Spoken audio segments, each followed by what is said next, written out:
कि ब्रह्मा कुमारी से जुड़ा। बहनें आती थी, भोग लेके आती थी, तो मैं खाने के लिए ये संस्था में आ जाता था। तो मेरे को रुचि लगी, मैं आगे बढ़ गया और भगवान शिव बाबा का बन गया। तो आप कैसे ज्ञान में आए? हमें सबसे पहले ज्ञान में आने का कोई इच्छा भी नहीं थी जी, ना ही कोई ब्रह्मा कुमारी आश्रम के बारे में हमें मालूम था। जी जी।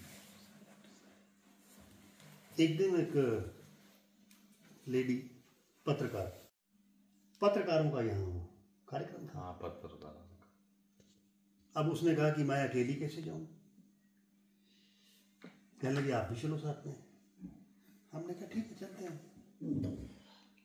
उसने अपना 3rd AC में रिजर्वेशन कराया और हमारा 2nd क्लास में कराया और हम यहाँ पहुंच गए।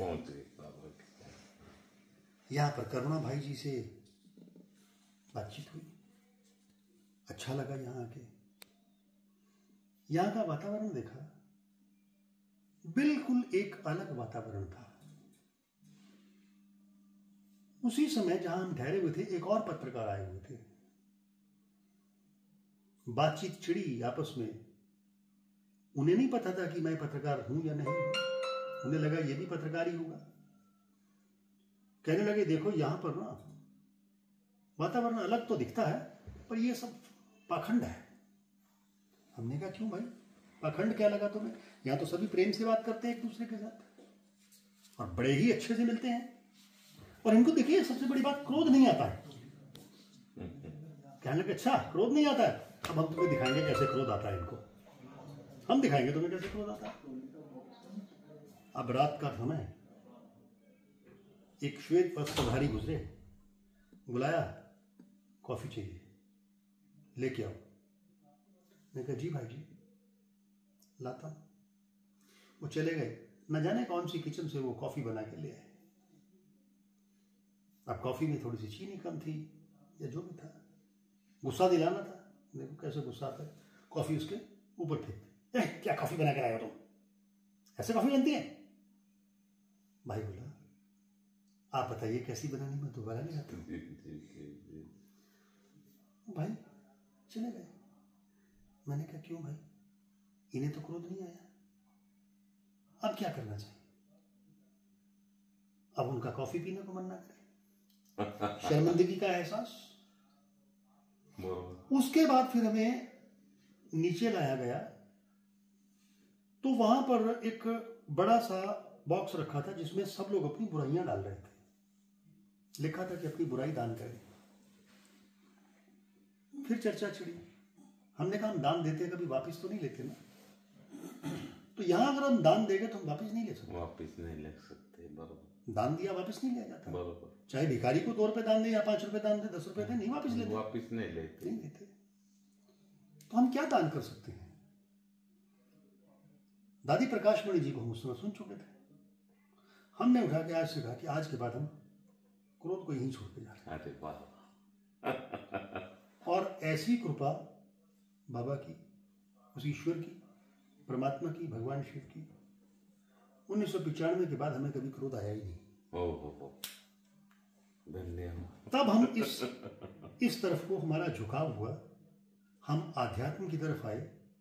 फिर हम वहां सेंटर पे भी गए। वहां सेंटर पे दादी भगवती जी हुआ करती थी। भगवती दादी भगवती हुआ करती थी सहारनपुर में, और विद्या भाई जी हुआ करते थे। जी जी। फिर हमने वहां 7 दिन गए। कुछ समझ में आया, कुछ नहीं आया। पहले ये सोचते थे क्या आत्मा और क्या परमात्मा की बातें कर रहे हैं लाल बत्ती दिखा के। फिर धीरे धीरे धीरे धीरे मनन किया, चिंतन किया। फिर एक दिन साक्षात्कार हुआ। क्या? हमने पूरी दुनिया का विनाश देखा खुली आंखों से। पूरा विनाश देखा। अगली बार आए तो फिर यहाँ हल्के गुलाबी कपड़े थे हमारे, संतों के साथ आए। यहाँ आके दर्शन किए। बैठा था मैं हॉल में ऊपर, वहां पर ध्यान आया। श्री गुरु नानक देव जी, अगर आप वास्तव में प्रत्यक्ष हैं तो जरा दर्शन दीजिए ना। सामने श्री गुरु नानक देव जी खड़े थे। ओहो। बोले क्या मांगते थे? क्या कह रहे हो तुम? आशीर्वाद तेरे ऊपर है, हो जा, यहीं का हो जा। हमने कहा ये भी बात हो गई। वो चित्र लुप्त हुआ सामने से, तभी ये बाबा का चित्र देखा था हमने, ये भी सामने, और साथ ही साथ भगवान शिव का हाथ ऊपर। बोले बच्चे कहाँ भटक रहा है? मैंने हाथ जोड़ दिए, आंखें बंद कर ली, और जो मैंने पाना था सो पा लिया। उसके बाद पाने को कुछ नहीं बचा। किसी चीज की इच्छा ही नहीं होती, अब किसी चीज की इच्छा नहीं होती।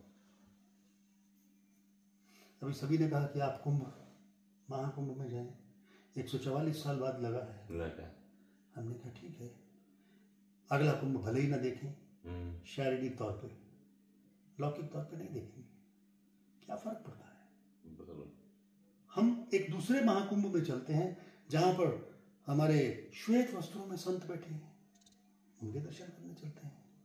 तुम यहां चले आए, वहां तो मन चंगा कटौती में गंगा, कहीं कभी भी नहा लेंगे गंगा जी में जाके, यमुना जी में नहाने में जाके कभी भी नहा लेंगे, है ना।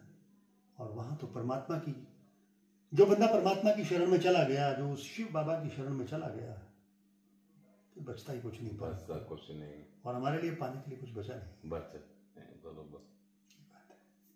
बहुत बहुत बहुत बहुत शुक्रिया आपका, हम बहुत सुखे, बहुत अच्छा लगा। अरे बातें होती है ना तो मन तृप्त हो जाता है, और कुछ चाहिए नहीं हमें, बस एक दूसरे की एक ज्ञान योग की बातें सुनी तो मन तृप्त हो जाता है, आत्मा शांत हो जाती है, बस एक शांति से रहते। यही आपसे अनुभव हो गए। अब आप किशोर भाई देखें कि एक जपुजी साहब में एक लाइन आती है, दिवस रात खेल रहा है, बरोबर, चंगियां बुराइयां वाचे कर्म, आपकी अच्छाइयां और आपकी बुराइयां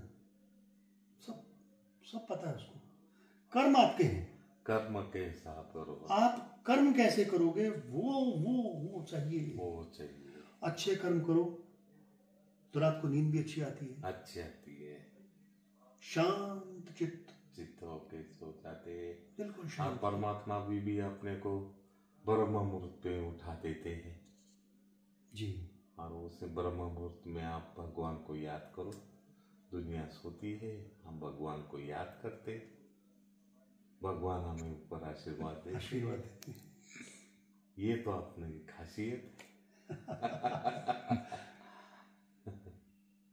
हम भी सुबह प्रातः पहले नहीं उठते थे, अब 3:30 बजे अपने आप 3:20 पे आँख खुल जाती है। बरोबर, उठते हैं, 4 बजे तक अपना नहा धो के तैयार हो जाते हैं।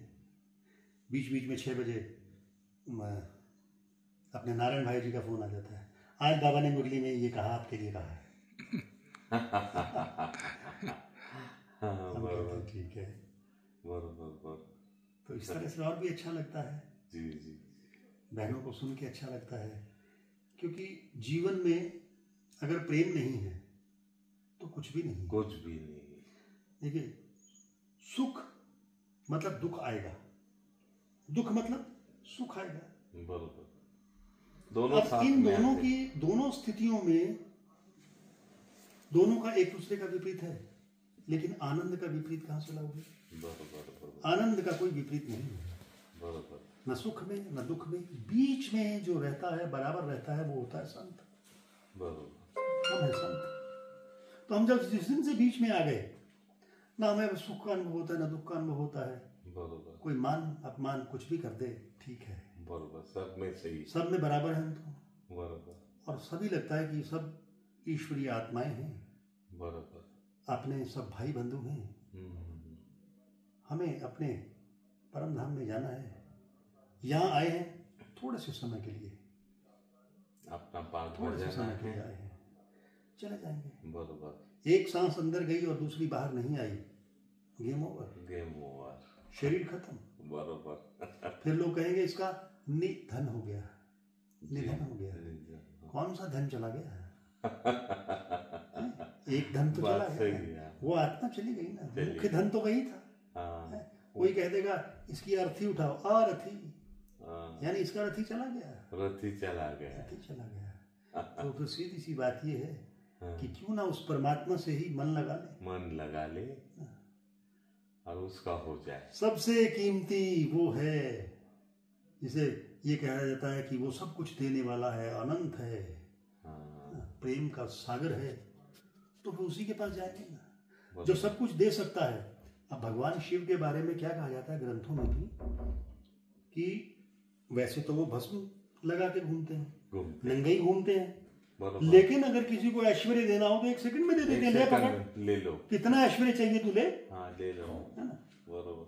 तो हम उसका हाथ हम नहीं पकड़ेंगे ना, हम कहते हैं उसे तू मेरा हाथ पकड़ ले, हाँ हाँ हाँ, मैं तेरा, बरोबर। बात खत्म। बहुत अच्छा लगा, आपने बहुत अच्छी बात सुनाई। आपका भी स्नेह, बहुत आपका प्रेम अच्छा लगा। अभिभूत कर जाता है यहाँ पे जब भी हम आते जी हैं, जी जी जी, बड़ा आनंद आता है। बरोबर हम तो परम आनंद की अनुभूतियां करते हैं। बरोबर।